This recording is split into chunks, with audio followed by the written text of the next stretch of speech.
pandangan Yusof Hazmi tentang Ustaz Abu? Okey, bagi pandangan saya tak nak komen lebih. Apa yang dilakukan oleh Ustaz Abil Yu adalah perkara yang baik, yang memberi manfaat, yang boleh kita mengambil satu contoh dan iktibar yang baik. Kalau perkataan-perkataan yang dikeluarkan oleh Ustaz Abu haram itu, sila sertakan dalil dan nas yang kita kena lihat pada dalam masa yang tertentu. Ini bukan kita duduk pada zaman Rasulullah, zaman para sahabat yang tidak ada dikenali dengan media sosial, media massa dan sebagainya. Tetapi pada saat ini kita mempunyai media sosial dan media massa yang kita boleh kongsikan kepada rakyat Malaysia, dan tujuan bukan untuk memalukan. Yang paling penting kita letakkan kunci hidup dan kunci akhirat kita. Yang pertama, hati kita, betulkan hati kita. Yang kedua, kunci pertama hati kita, kedua adalah pengorbanan, ketiga ikhlas. Tiga kunci ni kita pegang. Kalau kita hati yang baik, hati yang bagus, kita tidak akan menidakkan perkara yang baik, melainkan perkara yang niat menghalalkan cara. Yang kedua, kita perlu letakkan satu pengorbanan untuk korbankan diri kita, untuk turun ke padang, untuk beri manfaatnya, beri kebaikan. Yang ketiga, ikhlas. Carilah keikhlasan. Dan saya pasti tiga perkara ni ada kepada Ustaz Abil Yu, dan saya yakin kalau Ustaz Abu seorang yang ustaz yang memahami tentang hati dan sebagainya, dia mesti faham apa yang dilakukan Ustaz Abil Yu ada perkara yang baik.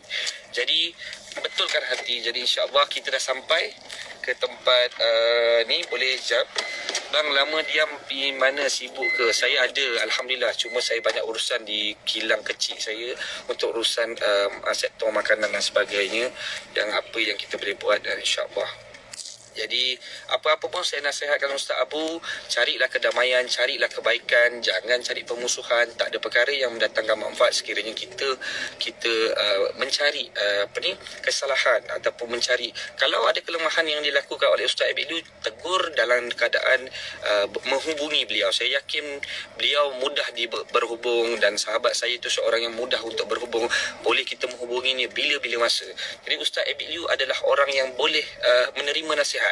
Sekiranya Ustaz Abu orang yang lebih berilmiah, lebih berilmu, lebih berakhlak, pasti gunakan saluran yang betul untuk berhubung dengan Ustaz Abil Yu, bukan dengan cara yang memecah belahkan dan menunjukkan imej sebagai pendakwah yang mempunyai akhlak yang baik. Jadi saya doakan, saya bukan ustaz, tapi apapun itu perkara yang kena dilakukan oleh Ustaz Abu, dan saya yakin beliau adalah orang yang memahami apa yang saya sampaikan. Kurang-kurang telah mencari permusuhan dalam keadaan ujian yang Allah berikan kepada kita. Kita tak tahu sama ada ujian yang musibah ataupun ujian yang baik, ataupun Allah nak angkat bala, kita tak tahu. Jadi jangan menambahkan bala di negara kita dan di seluruh negara.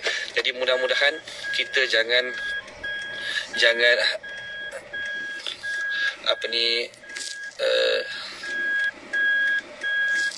jadi kita apa-apa pun kita doakan Ustaz Abu supaya beliau sedar apa yang beliau sampaikan, dan teruskan usaha yang baik kepada Ustaz Abil Yu. Dan saya mengharapkan semua orang menyokong tentang kebaikan yang dilakukan oleh Ustaz Abil Yu, kerana beliau adalah orang yang saya kenali lebih dekat, hati yang baik, ikhlas, dan beliau mempunyai akhlak yang bagus. Jadi mudah-mudahan dengan kerana perkara-perkara ini berlaku, kita tidak menyokong beliau. Jadi apapun, sokonglah Ustaz Abil Yu, insya-Allah.